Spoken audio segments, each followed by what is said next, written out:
So we got Luke Fickell who's going to join us, and maybe he can help us figure this out. Oh, boy. The boys what do you do with your guys when they put themselves out there in a situation you know is not going to end? Well, they think that they could beat the women's volleyball team who's top 5 every year for the last 5 years. And Will is convinced that he could piece together 5 other dudes and go and take these guys down. I mean, it's crazy talk. Which team? Yeah. No, you're not. Yeah. You don't want to coach a losing operation. So, yeah, I would agree with you. So, Coach, Squat Fest is second year of it. Intense. Why is this an important thing for your program? They work so hard, and you know that. I mean, the weight room for us is a lot. And I mean, just in the way you develop the environment, the culture, the attitude, the mentality, that's what that room is about. It's not about the numbers that they lift.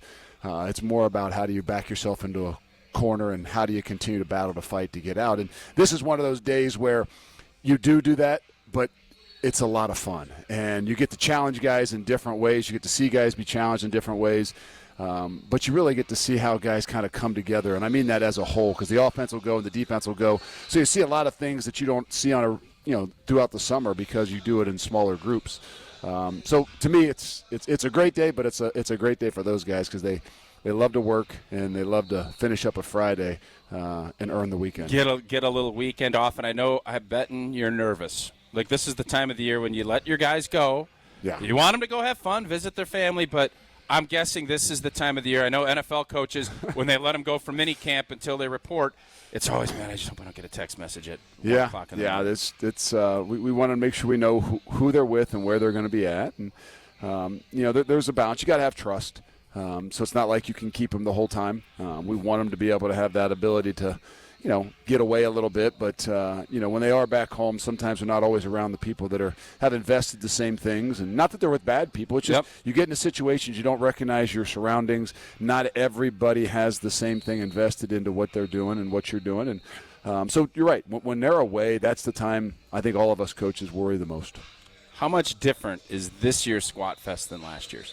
I don't know. I mean, each and every year it takes on its own little personality in some ways, but I think it's different because they got a little bit better idea of what to expect, and then they are in year 2. I think they've recognized, not that we're just training different. It's that we're training for a mentality. We're training for an attitude. We're training to be able to do what we need to do, throughout the entire season. And I think that in year 1, even in the Squat Fest, I don't know if you really knew what you were training for, right? In a lot of people's minds, you're training to get stronger. You're training to put up some different numbers. You're training to run a 40-yard dash, and that has nothing to do with what we're really training for. And so I think the whole second year of training, like Squat Fest, guys recognize what it is that we're training for, and you can feel and see a little bit of a different attitude to it. So we always look at year 2, and if it's NFL or if it's not, guys making big jumps. Mm-hmm. Who are the guys that from the bowl game to now you are really impressed with? Well, I would probably say first, defensively, Jake Chaney. And Jake kind of bounced back and forth from the Will and the Mike positions. But really, to be honest, with the last couple of weeks of the season and the bowl prep, he took the leadership role that, in a lot of ways we wanted, that type of leader, that type of voice, along with obviously Hunter. But Hunter, was on a little bit of a different, I'd say pedestal, but he had played a lot of ball. He had been a starter. He had been a guy that everybody talked about. And I just think what Jake Chaney has done from about the last couple of weeks of the season through bowl prep up until now is incredibly impressive.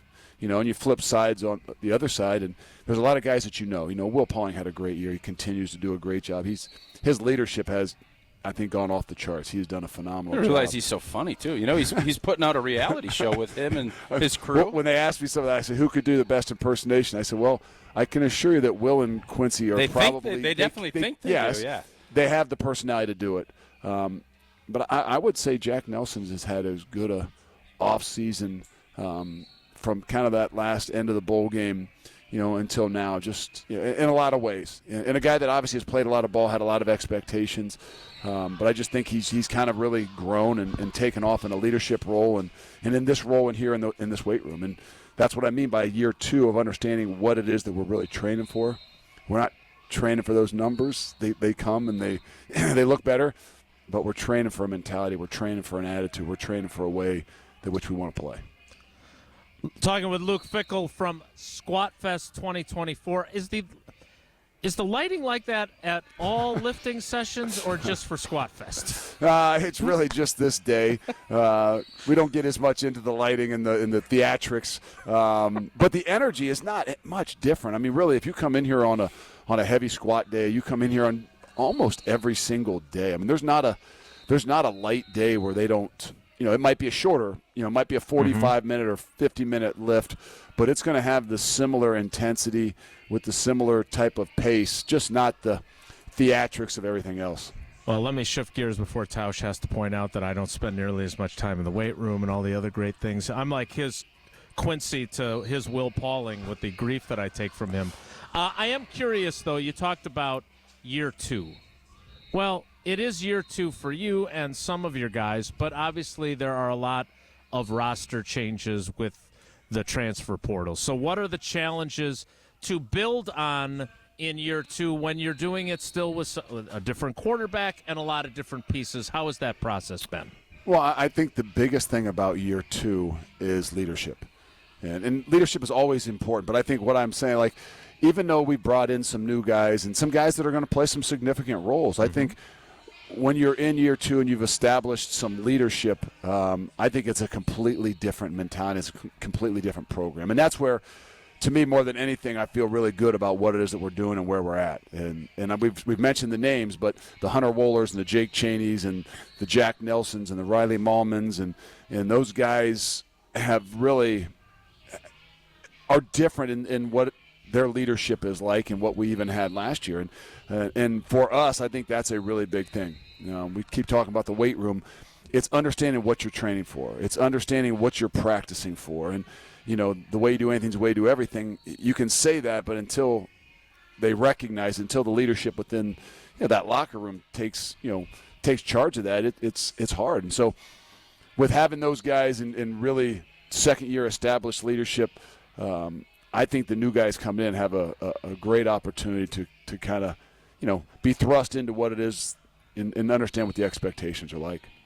All right, Luke, I want to get to Hunter Wohler in a second, but we had Ches Malusi on earlier, and I don't know anybody that couldn't root for that guy, right? I mean, he's overcome so much adversity. He's back for a 6th season, and I want to see him succeed beyond his wildest dreams. What I love about him, though, and I mentioned this to him when Tausch and I were talking to him, I've got a 13-year-old girl who is an athlete, and we talk all the time about adversity. When you have a guy on your team who has fought through the level of adversity, you just got done talking about leadership. What does a guy like that do for your team, both what he can do as a football player, but also what he can do for your locker room and your program? No, he's a great example, and there's nothing will be better for us than to have Ches Malusi have an incredible year. And I don't just mean because we need a great running back. I just mean because when you got a guy that's an example of that, a guy that's gone through those things, a guy that, things haven't been really smooth for him, and yet he keeps battling and fighting. He's an incredible example. And when those guys succeed, it's amazing how everybody else kind of falls in line. It's amazing how everybody else, kind of almost humbles themselves, recognizing the things that he is doing and what he's had to go through to get there. So his leadership, as he continues to go and will be, have an incredible impact on our team and our program. Obviously, his play will, but I think the more he plays, the better, more comfortable he is, the better his leadership will be. And I just mean that because he's not overly outgoing. He's not the guy that's going to be out there giving all the speeches and the talks, which is fine. But his example of what he's battled through resonates with those guys inside that locker room well more than anything you can say. All right, I mentioned Hunter. I want to talk a little bit about him because not only is he a fantastic player, but he reinforces the fact that Jesse Nelson is in no way the most famous person from Muskego anymore.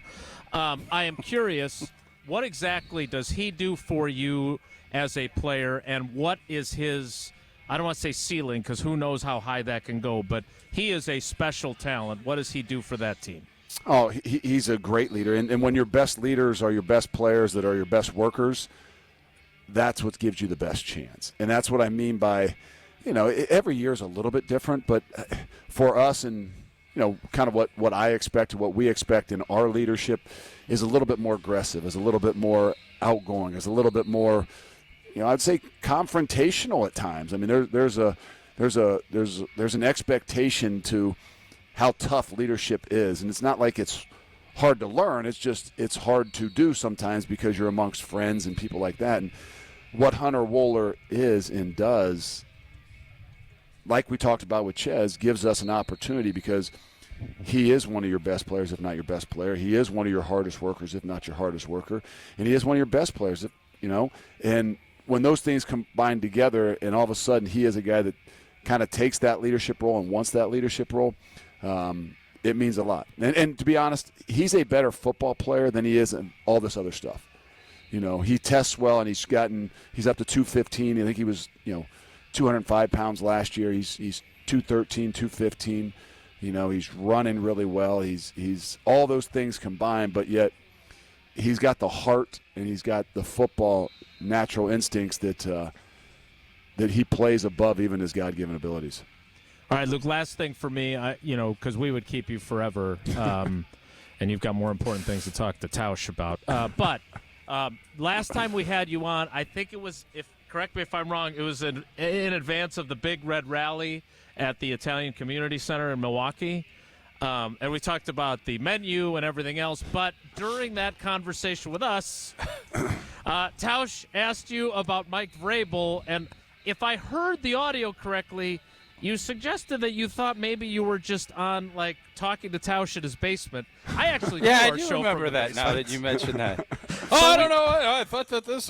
Yeah, I didn't realize until I saw the banner. I thought that he was just doing a show out. from his basement. And I see all the production that goes along with it. I'm like, how'd you guys bring him along like this? It's a great question. It's a struggle. Don't doubt for that for a second. But he did ask you about your friend Mike Vrabel, and it did get a lot of attention because the show is not just in his basement. So I am curious, has he come to visit yet? We obviously know that he's got a lot of history and a lot of accomplishments, but have you had him in yet for a visit, and what has he been able to do, if anything, as you embark on the 2024 season? We have not. He kind of got I think he's got a little bit tied with the Browns now, and so he's doing some work with the Browns. We're still trying to see if we can't piece something together for camp. I don't really know his whole schedule for the Browns and the camp stuff that he's going to do, but have visited with him. For us, not saying we're taking a different approach to camp, but I mean, our game, meaning our schedule, is getting closer to an NFL schedule, even the times that you get. So I've kind of visited with him about, how, he put together the schedule, meaning for fall camp for an NFL team, because I think we're closer.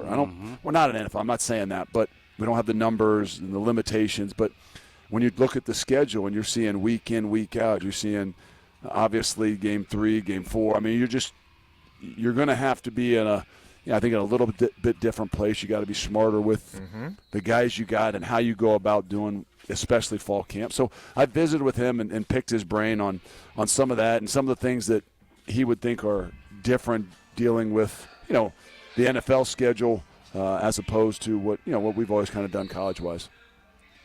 All right, Luke, last thing for me. I remember the video when you were coming in to Wisconsin. I went back and looked, and I saw, what were you doing, pull-ups on like a water pipe or something? I don't know if I saw that. Is it pull-ups in the doing locker room? It was in the locker room, right? You were at Cincinnati. Yeah, you were doing pull-ups on like a water pipe. It was after a game. Yeah, I was. Okay, emotions. I'm not crazy. It was emotions. Meatheadedness? What did you say?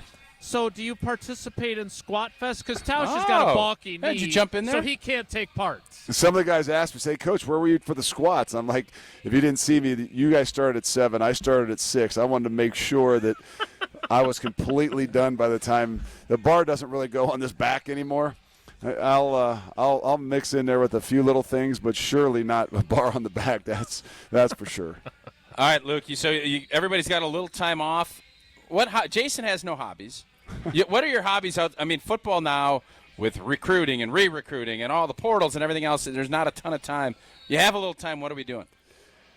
Well, we're getting ready to go on vacation. This is the one vacation that we nice. take is the July 4th week. So it's always been, my kids' sports. That's kind of was the hobby of getting away and have the ability to, watch and do that. I know that doesn't sound like much of a hobby, but I also have picked up playing golf a little bit. Okay. I kind of quit playing for 6 years when I was at Cincinnati pretty much, and being here and not saying having time, but I found the ability to sneak out at 6:30 or something like that with nobody around you.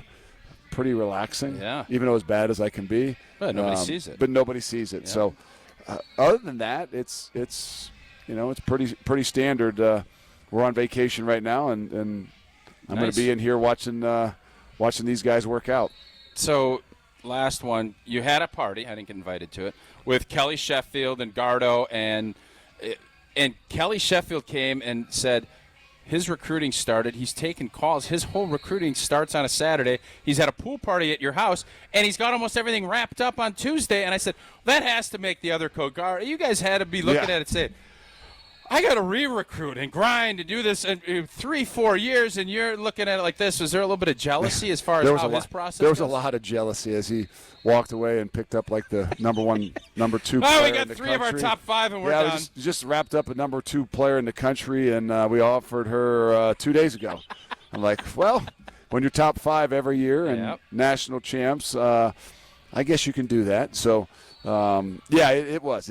We're trying to pick each other's brain a little bit and just learn. I mean, those guys have been around here a long time, and for me, for Mike Hastings, I mean, we're just kind of soaking it in and wanting to see all the things that they've done and what they've done to be successful, and also learning more about the culture and the everything about Wisconsin. And you can't just you think you can learn it. You can read a book, or you think you can study the history of football, but there's so much more to it and everything. And you sometimes forget about how successful those guys have been, and they're doing it in a lot of the same ways that we need to do it. So trying to learn from everybody. And so we had a good time, but it does make you a little jealous when they can wrap things up pretty quick. I don't know if they put that standard 48 hours out there that they give them. That doesn't quite work for us. Yeah. But it was a good time.